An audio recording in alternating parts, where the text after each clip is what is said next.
ये बात कहने के मानी ये थे कि गोया आदमी दरिंदों को दावत दे रहा है कि मेरे ऊपर हमलावर हो जाओ। दूसरे अल्फाज में एक दाई हक की खुसूसियत ये है कि उसकी दावत अल्लाह की तरफ हो। సుమారు 100 పుస్తకాలు 1000 వ్యాసాల సంఖ్య కలిగిన అత్యుత్తమ రచయిత. అప్పటి నుండి అవి పునర్ముద్రించబడుతూ అనేక భాషలలోకి అనువదించబడ్డాయి.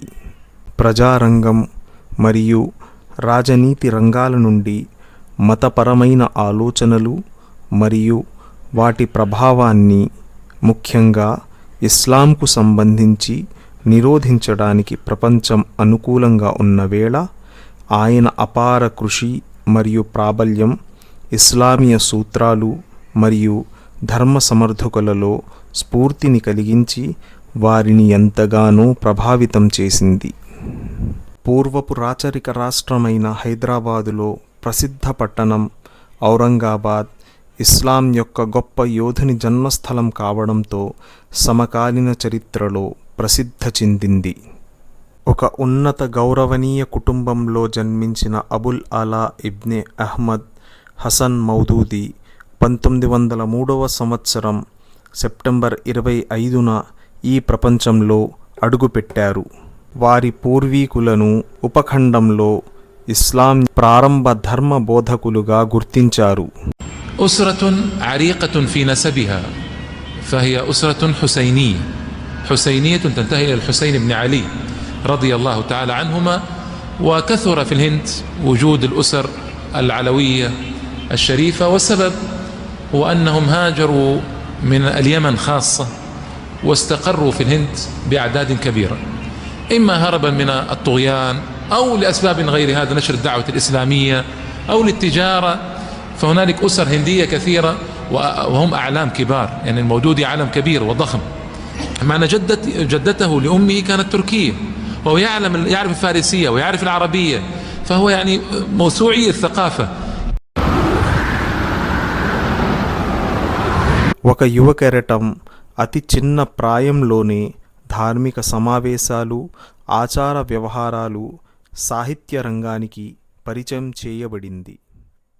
4 సంవత్సరాల వయస్సులోనే అబుల్ అలా మౌదూదీ రెహమతుల్లా అలై అప్పటికే తన రోజువారీ ప్రార్థనలను 5 వేళలా మస్జిద్లో ఆయన తండ్రితో పాటుగా చేస్తూ ఉండేవారు. తన తండ్రి కనుసనుల్లో ఎప్పటికప్పుడు మొత్తం ఖుర్ఆన్ను పూర్తిగా కంఠస్థం చేశారు.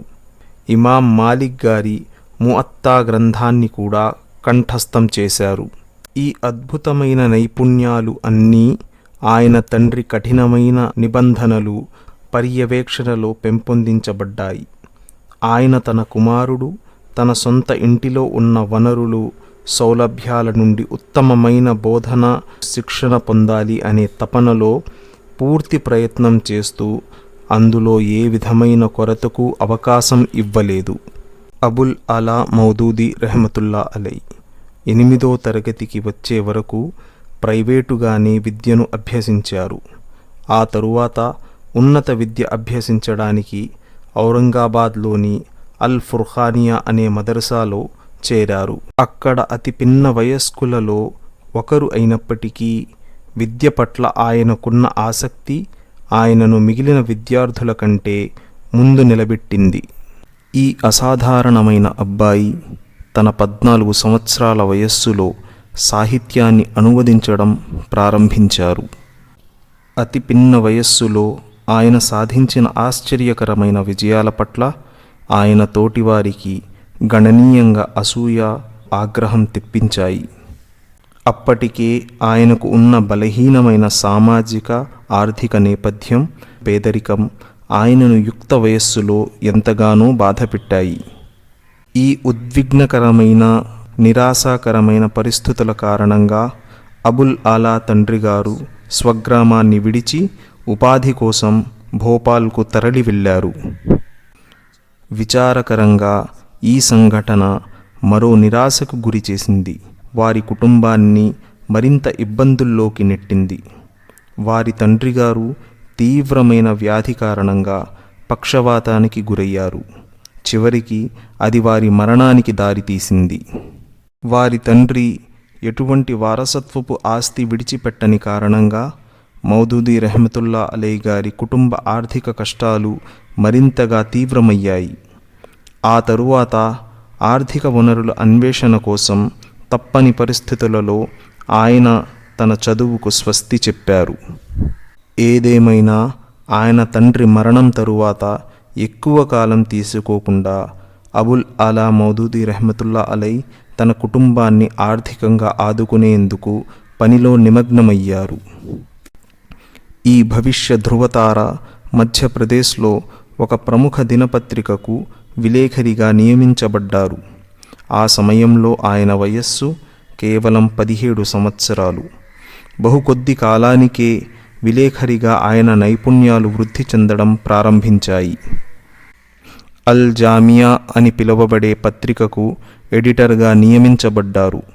ఈ పత్రిక ఆ సమయంలో భారతదేశంలోని ముస్లింలలో అత్యంత ప్రభావవంతమైన మరియు గౌరవనీయమైన పత్రికలలో ఒకటిగా పరిగణించబడింది. అత్యంత తక్కువ వనరులు కలిగి ఉండటం కారణంగా ప్రారంభంలో పని కొంచెం కష్టంగా ఉండేది. మౌదూదీ రెహ్మతుల్లా అలై అన్ని విధులను నెరవేర్చే విధంగా తనను తాను సిద్ధపరుచుకున్నారు. రాత్రి అంతా మేలుకొని మరుసటి వ్యాస ప్రచురణ కోసం వ్యాస అన్వేషణ, దాని గురించి పరిశోధన మరియు ఆ వ్యాసాన్ని స్వయంగా టైప్ చేసేవారు. అనేక సంవత్సరాల అంకిత భావం, కృషి, శ్రమతో కూడిన చొరవ తరువాత ఆయన వ్యాసాలు, ప్రచురణలు భారతదేశంలో ముహమ్మద్ ఇక్బాల్ లాంటి గౌరవనీయమైన మేధావి మరియు ప్రపంచ ప్రఖ్యాతిగాంచిన కవి దృష్టిని ఆకర్షించి ప్రఖ్యాత నాయకుల ప్రశంసలను పొందడం ప్రారంభించాయి. 1920వ దశకంలో అధిక సమయం అంతా ఆయన తన స్వీయ వ్యాసాలు మరియు సాహిత్య రచనలతో పాటుగా ఉర్దూలో ఉన్న ఇస్లామీయ సాహిత్యాన్ని ఆంగ్లంలోకి అనువాదం కూడా చేసే పనిలో నిమగ్నమయ్యారు. ఇస్లాంకు వ్యతిరేకంగా ఏర్పడిన వేడి వాతావరణంలో ముఖ్యంగా ఇస్లాం ఖడ్గం ద్వారా వ్యాపించిందనే వాదన నేపథ్యంలో ఆ కాలంలో ఆయన చేసిన అత్యంత ముఖ్యమైన రచన ఇస్లామీయ పరిభాషలో జిహాద్. ఈ రచన ఇస్లాంలో జిహాద్ కొరకు ఉన్న నియమాలు మరియు సూత్రాలను ప్రజల ముందు వివరంగా ఉంచి ఇస్లాం ఖడ్గం ద్వారా కాకుండా దాని ఉత్కృష్ట ఆదర్శప్రాయమైన మార్గాల ద్వారా విస్తృతంగా వ్యాపించింది అని తెలియజేయడం జరిగింది. 1930లో ప్రచురించబడిన ఈ పుస్తకం అనతి కాలంలోనే ప్రపంచవ్యాప్తంగా ఉన్న ముస్లిం సముదాయంలో శ్రేష్టమైన సాహిత్యాలలో ఒకటిగా ఖ్యాతి పొందింది. ముహమ్మద్ ఇక్బాల్, మౌలానా ముహమ్మద్ అలీ జౌహర్ మరియు హస్నుల్ బన్నా లాంటి మేధావులను ఎంతగానో ఆకట్టుకుంది. 1938లో అబుల్ అలా మౌదూదీ రెహ్మతుల్లా అలై భారతదేశపు ప్రముఖ మేధావులలో ఒకరిగా పేరుగాంచిన మరియు గౌరవనీయులైన ప్రసిద్ధ కవి ముహమ్మద్ ఇక్బాల్ గారిని కలవడం జరిగింది. ఇరువురి మేధావుల కలయిక మరియు ఆ సంభాషణ పర్యావసానం మౌదూదీ రెహ్మతుల్లా అలై గారి ప్రతిభా నైపుణ్యాలను మరియు అనుభవాన్ని మరింతగా వినియోగించుకునేందుకు కొత్తగా ఏర్పడబోయే దారుల్ ఇస్లాం నిర్వహణ కోసం వారిని తూర్పు పంజాబ్ ప్రాంతానికి తరలి రావాలని ఆహ్వానించడం జరిగింది. ఇక్బాల్ గారి ఆహ్వానాన్ని స్వీకరించి అతి కొద్ది సమయంలోనే మౌదూదీ రెహ్మతుల్లా అలై తన కుటుంబంతో సహా ఆ ప్రాంతానికి తరలి వెళ్ళారు. విచారకరంగా జాతీయత భావాన్ని తీవ్రంగా ఖండించిన కారణంగా అక్కడ ఉన్న భూస్వామితో వివాదం చెలరేగి ఆయన తూర్పు పంజాబ్ నుండి బహిష్కరించబడ్డారు. ఆ తరువాత తన పూర్తి టీంతో సహా లాహోర్కు తరలి వెళ్ళారు. ఏదేమైనప్పటికీ అక్కడ ఆయనను ఇస్లామిక్ కాలేజ్ ఆఫ్ లాహోర్ వారు నియమించుకుని సంవత్సరం కన్నా తక్కువ వ్యవధిలోనే రాజకీయ అభిప్రాయ విభేదాల కారణంగా తొలగించారు. చివరిగా ఆయనకు మిగిలిన ఏకైక ప్రత్యామ్నాయం కారణంగా 1941వ సంవత్సరం ఆగస్టులో ఒక సంస్థ ఆవిర్భావం జరిగింది. సంస్థ యొక్క ఆవిర్భావం కేవలం 75 మంది సభ్యులతో జరిగింది. వీరిలో చాలామంది భారతదేశంలోని ముస్లిం సముదాయంలో ప్రభావవంతమైన వ్యక్తులుగా ప్రఖ్యాతగాంచారు. సారాంశంగా ఈ సంస్థ ముస్లిం ఆలోచనలకు ప్రతిబింబం. సంస్థ అధినేత అబుల్ ఆలా మౌదూదీ రెహ్మతుల్లా అలై, దాని వ్యవస్థాపకుడు, చైర్మన్, ముఖ్య భావజాలవేత్త. ఆయన తన అధిక సమయం అంతా దాని అభివృద్ధి మరియు పురోగమనం కోసం కృషి చేశారు. దేశంలో పెరుగుతున్న ఉద్రిక్తల దృష్ట్యా ఈ కొత్త సంస్థ స్థాపన సమయానుకూలంగా ఎంతో అవసరం అయ్యింది. నూతన దేశం కోసం ముహమ్మద్ ఇక్బాల్ నేతృత్వంలోని మొదలైన ఉద్యమం మరియు దాని ఆవశ్యకత గురించి అవగాహన ఉన్న ముహమ్మద్ అలీ జిన్నా ప్రయత్నాల ఫలితంగా దేశ విభజన జరిగి నూతనంగా పాకిస్తాన్ అనే దేశం ఏర్పడింది. చాలామంది ముస్లింల వలె అబుల్ ఆలా మౌదూదీ రెహ్మతుల్లా అలై కూడా భారతదేశాన్ని విడిచి పాకిస్తాన్ వెళ్ళి అక్కడ స్థిరపడ్డారు. అయినప్పటికీ ఈ మార్పు ఎన్నో విపత్తులు, భయానక వాతావరణం సృష్టించింది. పాకిస్తాన్ చేరుకున్న తరువాత ఈ ప్రజాకర్షణ మరియు నిష్కపటంగా మాట్లాడే ఇస్లామీయ సమర్థకుడు దేశంలో పూర్తిగా ఇస్లామీయ రాజ్య వ్యవస్థను స్థాపించమని కొత్తగా ఎన్నికైన పాకిస్తాన్ ప్రభుత్వాన్ని కోరారు. పాకిస్తాన్లో ఏర్పడిన ప్రభుత్వాలు అనుసరించిన జాతీయవాద సెమీ సెక్యులర్ పాలసీలకు వ్యతిరేకంగా మౌలానా మౌదూదీ రెహ్మతుల్లా అలై గారి బహిరంగ విమర్శల పట్ల సామ్యవాద పాలక పార్టీలు ఆందోళన మరియు కలవరం చెందాయి. వారి సలహాల పట్ల విలంచిత విస్మరణ వైఖరిని అవలంబించాయి. ఇది పాకిస్తాన్ స్థాపన సూత్రాలకు ద్రోహం చేసినట్లే అని, మరీ ముఖ్యంగా ప్రపంచ ప్రఖ్యాత కవి ముహమ్మద్ ఇక్బాల్ గారు పాకిస్తాన్ స్థాపన కోసం చేసిన కార్యాచరణ ఆయన కన్న కలల పట్ల విశ్వాసఘాతకంగా ఆయన పరిగణించారు.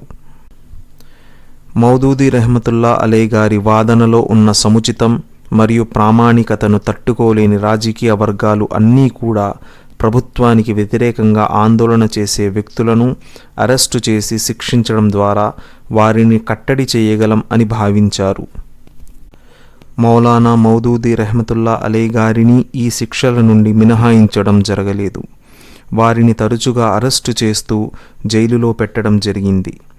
ఆయన రాజకీయ ప్రయత్నాలు అన్నీ అరెస్టులు మరియు జైలు శిక్షతోనే సాగాయి. ఫలితంగా 1953లో అది మరణశిక్ష తీర్పుకు దారితీసింది.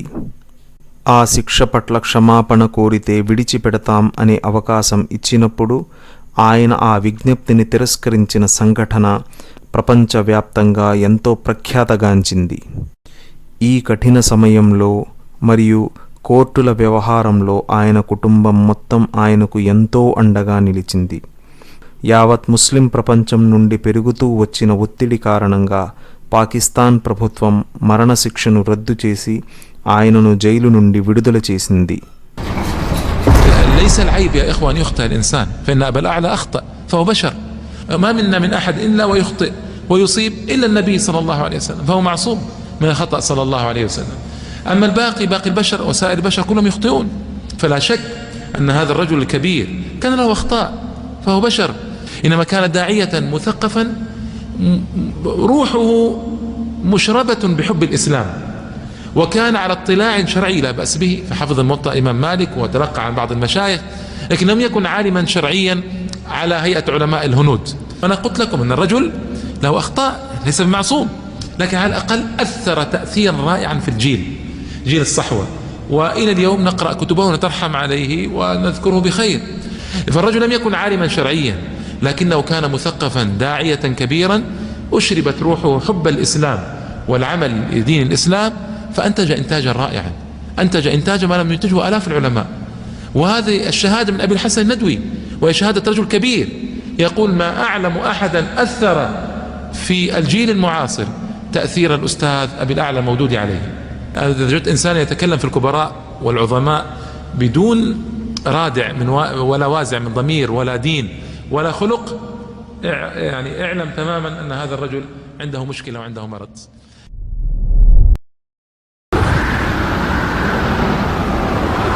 మౌలానా అబుల్ అలా మౌదూదీ రహ్మతుల్లా అలై గారి జీవితం అధిక శాతం ఇస్లాం సేవలోనే గడిచింది. ఆయన తన భావజాలం కారణంగా బెదిరింపులు, తీవ్ర పేదరికం, తిరస్కరణ మరియు జైలు జీవితం అనుభవించారు. కానీ ఈ విమర్శలు, విపత్తులు ఆయన ధైర్యాన్ని సడలించలేకపోయాయి.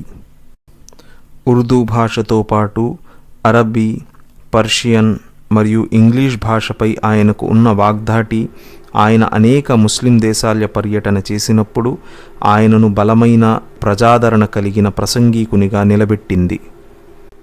ప్రాచీన దేశాలైన సౌదీ అరేబియా, జోర్డాన్, ఈజిప్ట్ మరియు సిరియాలలో 1959-60లలో జరిగిన అంతర్జాతీయ సభల పర్యటనలో ఆయన పాల్గొన్నప్పుడు ఆ దేశాలలో ఖుర్ఆన్లో ప్రస్తావించబడిన చారిత్రక ప్రదేశాలను ఎంతో క్షుణ్ణంగా పరిశీలించారు, వాటిని అధ్యయనం చేశారు.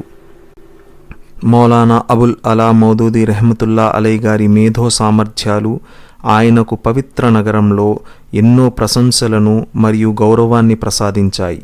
తద్వారా మదీనాలో స్థాపించబడిన ఇస్లామీయ విశ్వవిద్యాలయానికి ఆయనను వ్యవస్థాపక సభ్యునిగా ఎన్నుకోవడం జరిగింది.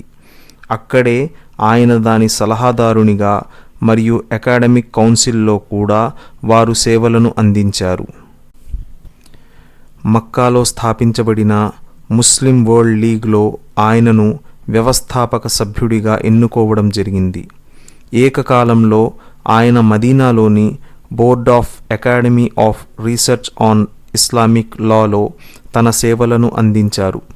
అంతేగాక మస్జిద్ల అంతర్జాతీయ సుప్రీం కౌన్సిల్ యొక్క సభ్యునిగా కూడా ఆయన ఉన్నారు. 20వ శతాబ్దంలో ఇస్లాం పునరుజ్జీవానికి తన పూర్తి సహకారం అందించినందుకు గాను వారి సేవలను గుర్తించి 1979లో ప్రతిష్టాత్మకమైన షాహ్ ఫైసల్ అవార్డుతో వారిని సత్కరించడం జరిగింది. وكم من الليالي مرت عليه لفقره الشديد ما يجد إلا العدس والماء، هذا الأكل، العدس والماء في أيام طويلة من حياته. ويحكي عن نفسه يقول: كنت آخذ كسرة الخبز الجافة وأذهب إلى النهر فأبلها حتى تطرى وآكلها لأسد بها جوعتي. كانت ثيابه مهترئة، ما يملك رجل فقير ما يملك أن يشتري ثيابا جديدة، كان يأكل هكذا وثيابه هكذا.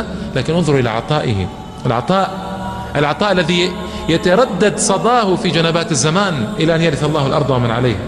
الموجود اليوم أجيال تتتلمذ على كتبه، اتفقنا أو اختلفنا معه أبدا، فأجيال تتتلمذ على كتبه. సయ్యద్ అబుల్ అలా మౌదూదీ రహ్మతుల్లా అలై గారి విశిష్ట జీవిత ప్రస్థానం చివరి అధ్యాయం ముగింపు కిడ్నీల సమస్యల ద్వారా ప్రారంభమయ్యింది. ఆ సమస్య తీవ్రమయ్యి కొన్ని రోజుల పాటు ఆయనను మంచానికే పరిమితం చేసింది. ఆ తరువాత చికిత్స నిమిత్తం ఆయన ఇంగ్లాండ్ మరియు అమెరికా వెళ్ళారు. అక్కడ ఆ వ్యాధి ఇంకా తీవ్రతరమై గుండె సంబంధిత సమస్యలకు దారితీసిన కారణంగా ఆయన ఆరోగ్యం మరింత క్షీణించింది. న్యూయార్క్ నగరంలో ఒక ఆసుపత్రిలో వైద్యునిగా సేవలు అందిస్తున్న ఆయన కుమారుని పర్యవేక్షణలోనే ఆయనకు వైద్యం అందసాగింది. ఆయన ఆరోగ్యాన్ని చక్కదిద్దడానికి చేసిన ప్రయత్నాలు సత్ఫలితాలను ఇవ్వలేకపోయాయి. చివరకు ఒక ఆపరేషన్ తరువాత 22 సెప్టెంబర్ 1979లో ఆయన తుది శ్వాసను విడిచారు. 76 సంవత్సరాల వయస్సులో ఆ యోధుడు ప్రపంచానికి వీడ్కోలు పలికాడు. వారి చివరి కార్యక్రమాల నిర్వహణ పాకిస్తాన్లో నిర్వహించడం జరిగింది.